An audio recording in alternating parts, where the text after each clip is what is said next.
bem-vindo à segunda competência de gestão de carreira. Nessa competência nós vamos falar sobre a postura de vocês no processo de recrutamento e seleção, principalmente em dinâmicas e entrevistas. Antes disso, eu quero ressaltar, no entanto, que você deve olhar no seu material alguns pontos, como você ser o próprio gestor da sua carreira, como a questão da flexibilidade desse profissional que a gente espera no mercado e a diferença entre trabalhabilidade e empregabilidade. A empregabilidade gera-se um vínculo com a empresa e a trabalhabilidade, você vai desenvolver as suas competências, o seu chá, como um profissional aprendiz, sempre em constante desenvolvimento, ok? Vamos à entrevista. Olá, alunos. Nessa aula da competência 2 de gestão de carreira, nós vamos ter um convidado muito especial também, o professor Alexandre Nunes, que é doutorando em educação e consultor organizacional e meu amigo. Alexandre, me diga uma coisa, os alunos têm muita dificuldade como se comportar numa dinâmica de grupo, como estar bem numa entrevista de seleção. Me dê umas dicas da sua percepção geral, depois eu vou lhe provocar um pouquinho. Pois não. Em primeiro lugar, eu gostaria de parabenizar a sua preocupação com esses temas que são de relevância fundamental para o processo seletivo. Veja, antes de comentar, de trazer algumas orientações, diferenciarmos o que é uma entrevista e o que é o processo de dinâmica de grupo. A entrevista é um momento em que o candidato ele vai relatar todas as informações que ele pôs no currículo. A entrevista geralmente é feita a partir do que ele relata no currículo. Agora, esse currículo vai ter voz. Então, ele está sendo entrevistado individualmente. Processo de dinâmica de grupo, esse candidato será posto em relação a outros candidatos e as relações interpessoais e as competências que são mobilizadas em grupo serão avaliadas. Então, nós conversaremos agora desses dois momentos distintos e que posturas ou posições serão relevantes para que o candidato realmente ele gere uma impressão positiva para o processo de seleção. É uma dúvida constante os alunos perguntarem: professora, eu devo ficar mais extrovertido, eu sou tímido na hora de uma dinâmica ou na hora de uma entrevista para parecer mais seguro? O que você acha sobre isso? Uma boa pergunta. Veja, então vamos começar com o processo de entrevista. Depois conversaremos um pouco sobre o processo de dinâmica de grupo. A entrevista, como eu falei anteriormente, é o momento em que o candidato vai estar frente a frente com o selecionador. Primeiro passo, eu parto de uma premissa que tudo que é espontâneo e natural se constitui com mais fidelidade e segurança. Então é importante que você não faça um tipo, não crie um tipo e se foque nas informações fidedignas que você venha agora a falar, comentar, uma vez que você pôs no currículo. Então, o que eu diria? Não tente criar uma expectativa para a empresa a partir do que você imagina que a empresa considera como sendo importante. Porque, de repente, aquilo que você está forçando como um personagem pode ser justamente o contrário. Então, eu sempre faço uma analogia não muito simpática, que as pessoas no processo seletivo são como objetos de vitrine. Alguns passam e dizem assim: vou levar esse objeto. Outros dizem: não achei interessante. Então, você está sendo ali, metaforicamente, um objeto de vitrine. Algumas organizações irão comprar, outras não. Agora, se você fica tentando imaginar qual o personagem que você vai criar para ser comprado, você pode até, de alguma forma, ser pego pelo justamente ao contrário. Você deixando de ser espontâneo, que era justamente o perfil que a empresa gostaria, e você termina sendo prejudicado. Então, respostas fidedignas, seguras, fundamentadas. Uma coisa que eu percebo muito, Lorena, é que não basta responder. É preciso que você fundamente a resposta que você fornece. Então, por exemplo, exemplificando, como é que você se vê como um aluno, na sua escolaridade? Como é que essa dinâmica como aluno? Então, na entrevista você vai e encanta. Eu sou um aluno muito dinâmico, eu sou um aluno muito empreendedor. Ok, então me fale, fora a sala de aula, quais são as coisas que você faz que justifica esse dinamismo? Bem, e aí o silêncio. Então, vejam que você anuncia um perfil, cria uma expectativa no entrevistador e não sustenta. Então, se você não é esse perfil de aluno empreendedor, que é um aluno que se limita exclusivamente à sala de aula, tenha cuidado com o que vai dizer, porque uma seleção analítica, ela vai querer saber os porquês e as justificativas de tudo que você disser. Então, se você não tem a competência desenvolvida, não simule. Isso, exatamente. Porque, na realidade, não é uma simulação. A gente tem que perceber a entrevista, tal como o currículo, numa outra aula que você teve, por sinal excelente, com o professor Silvio de Paula, falando sobre a questão. O currículo é um momento de expressar a minha realidade, o meu perfil profissional. E a entrevista é um momento para que eu fale desse perfil, agora que seja fidedigno. E quanto mais fidedigno, eu vou ter condições de realmente justificá-lo sem simulações, que é a palavra-chave que você coloca. Com certeza. Agora me diga uma coisa, na dinâmica, algumas pessoas ficam mais quietinhas, outras são mais atiradas. E o que você acha que a pessoa deve realmente colocar ali naquele momento? Se ela é tímida, ela deve colocar-se como tímida mesmo. Se ela é extrovertida, ela deve colocar como extrovertida. Ou tentar forçar um pouquinho para na dinâmica ser mais proativo e interagir melhor com as pessoas. Perfeito. Excelente pergunta, fico muito feliz pelo grau de complexidade, né, de importância e de relevância das suas questões.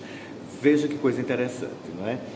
Agora saímos da entrevista, estamos em grupo e algumas questões serão feitas e você vai interagir não só com o entrevistador, como as pessoas que estão concorrendo com você. E eu gosto muito de metáfora, Então, por exemplo, você recebe, porque a metáfora ajuda a associar a compreensão. Você está em casa, uma visita chega, você está nos seus aposentos mais privativos. Quando você vai receber essa visita, você tende a arrumar-se. Então eu diria o seguinte, entre uma simulação que se distancia de mim e uma arrumação que fala melhor de mim, você pode pensar nessa perspectiva. Então, por exemplo, se eu sou uma pessoa que tenho dificuldade de expressão, eu não vou me colocar numa posição que eu tenha que dar um discurso ali, porque aí eu não vou segurar, eu não vou terminar bem. Eu vou anunciar essa pretensa necessidade de falar muito, não vou dar conta disso. Agora, entre um discurso e a omissão da fala, você tem que verificar o que é que você pode fazer, no melhor que você pode fazer, e tem que se posicionar de forma segura. E Lorena, é só uma diferenciação, como a minha formação é em psicologia, mostra a diferença do tímido e do reservado. O tímido, ele tem vontade, tem desejo, mas ele não consegue. O reservado, ele flui da forma dele, ele fala, se expressa, sem uma necessidade de não fazer um papel que não corresponde à realidade. Muito bom, Alexandre, muito obrigada. Está sendo esclarecedor, eu acho que por demais, e os alunos devem estar adorando também, como eu. Eu queria saber agora sobre aquelas perguntas capciosas. Chega na entrevista, está lá o candidato, fale sobre si mesmo. Muita gente trava. O que a gente deve fazer nesse momento? Ótimo. Veja, interessante que a gente tem que pensar. Estamos fazendo entrevista de emprego para emprego corporativa. Não é psicoterapia e não é conversa de mesa de bar. Então, alguns aspectos, eles não precisam ser postos. Por exemplo, acontece muito na minha experiência, pessoas que utilizam o processo de entrevista para uma terapia e trazem componentes de questões e conflitos familiares, questões e conflitos pessoais. Então, o que a empresa quer saber é o seguinte: traça um pouco do teu perfil, pontos que você consegue trazer fortes, pontos que você está em processo de desenvolvimento. Então, você não vai para uma entrevista falar mal de você, mas você pode dizer, por exemplo, um ponto forte, eu sou uma pessoa muito focada, mas eu preciso me disciplinar um pouco em termos de horário e estou trabalhando para isso. Porque se a empresa pergunta, ela quer ouvir. Se você se omite de colocar um ponto a melhorar, então não pense, mesmo que a empresa utilize na entrevista pontos fracos, pense nesses pontos fracos como pontos a melhorar. Então, se você diz, vou simular uma resposta agora que não é bem-vinda. Pontos fortes, eu sou honesto, sou trabalhador e sou obstinado por resultados. Pontos fracos, não tenho. ou sou perfeccionista. Ou então né? sou perfeccionista, Nossa, sou exigente. todo mundo é exigente, todo mundo é perfeccionista. Exatamente. Então você pode, até na resposta, deixar bem claro, eu diria até que esse ponto fraco seria um ponto a desenvolver. Estou trabalhando em relação a isso. Isso vai gerar uma segurança muito grande para a empresa. Isso vai mostrar que você tem uma consciência crítica de si mesmo, não se acomoda com os pontos que precisam ser melhorados e está em movimento de trabalho. E se conhece, né? A gente falou tanto sobre o autoconhecimento durante a disciplina e é um ponto realmente para a gente focar. Se eu não me conheço, eu não me percebo, como é que eu vou me trabalhar? Exatamente. Tem uma outra pergunta que eu acho interessante que as pessoas param um pouquinho diante dela. Faça uma avaliação do seu perfil profissional no último emprego, no emprego atual. E aí a pessoa fala e depois você pergunta assim, me dê uma nota. Como é que você se sai de uma dessa, Alexandre? Perfeito. Eu vou usar e vou responder em termos de orientação, logicamente salvaguardando os contextos, e vou usar a matemática, né? Então vou pedir emprestado a ciência matemática uma forma. Veja, eu trabalho muito com a questão dos extremos. Extremos para o inferior, extremos para o extremo superior. Então eu sempre digo, Lorena, que entre um extremo inferior e um extremo superior tem um leque de possibilidades. Você se atribuir notas muito baixas, você está dizendo para a empresa, não me contrate. Você se atribuir notas no extremo da excelência, você está dizendo, eu não tenho mais o que aprender, eu sou perfeito. Então, calcula aí um 8, 9, um 9,5. Agora, sempre é interessante você dizer, por exemplo, simulando mais uma vez, eu me dou um 8,5, um 9, mas em processo de busca de um 10. Ok, boa dica. Para a gente fechando essa entrevista que está tão gostosa, como é que as pessoas podem fazer, enquanto candidatos, para controlar um pouco a ansiedade, o nervosismo? Porque tem gente que tem as competências desenvolvidas para aquele cargo e chega na hora e não consegue realmente mostrar isso durante o processo de seleção, seja na entrevista, seja na dinâmica. Como controlar um pouco a ansiedade e o nervosismo? Perfeito. É muito relevante. Existe uma questão que nós percebemos, que é a questão do amadorismo. Se eu estou no universo corporativo, o universo corporativo exige performance. Se eu tenho dificuldade, por exemplo, de expressão, é importante que você faça realmente um treino, que você simule para você mesmo as possíveis perguntas que serão feitas, que você responda, que você peça, solicite alguém da sua família que faça um enquadre, porque existe uma lógica na política americana, nas corporações americanas, que o lema é treinar, treinar e treinar. Cuidado com o improviso, prepare-se. Não é? Então eu sempre digo assim, você não deve ir com um script fechado, não é uma peça que você vai ter que fazer, mas você precisa se preparar para algumas questões e não ser pego de surpresa. Então, por exemplo, tem algumas pessoas muito ansiosas, então procure evitar falar mais rápido, vá se controlando e fazendo justamente o contraponto. Se eu tendo a ser mais lento, eu tente acelerar um pouco. Se eu tendo a ser no momento de tensão mais rápido, eu vá me policiando e coloque assim, eu vou falar como se fosse para um estrangeiro, ele não entende bem o português, e criando formas, estratégias para que essa minha performance apareça melhor, e se autocontrolando. Agora, você colocou uma coisa fundamental, eu preciso me conhecer. Eu não posso considerar que não há nada que não precise ser melhorado, ao contrário, é como na docência. Toda aula deve ser planejada, preparada e temos até que ter planos B, os planos contingenciais. Algumas perguntas, como você bem colocou, podem nos tirar do eixo. Então, quanto mais treinar, melhor. E você traz agora o plano B que a gente colocou durante essa disciplina. E como plano B, eu lhe pergunto, alguma coisa que você possa acrescentar que eu não tenha perguntado e deixe como dica final para nosso aluno? Ok.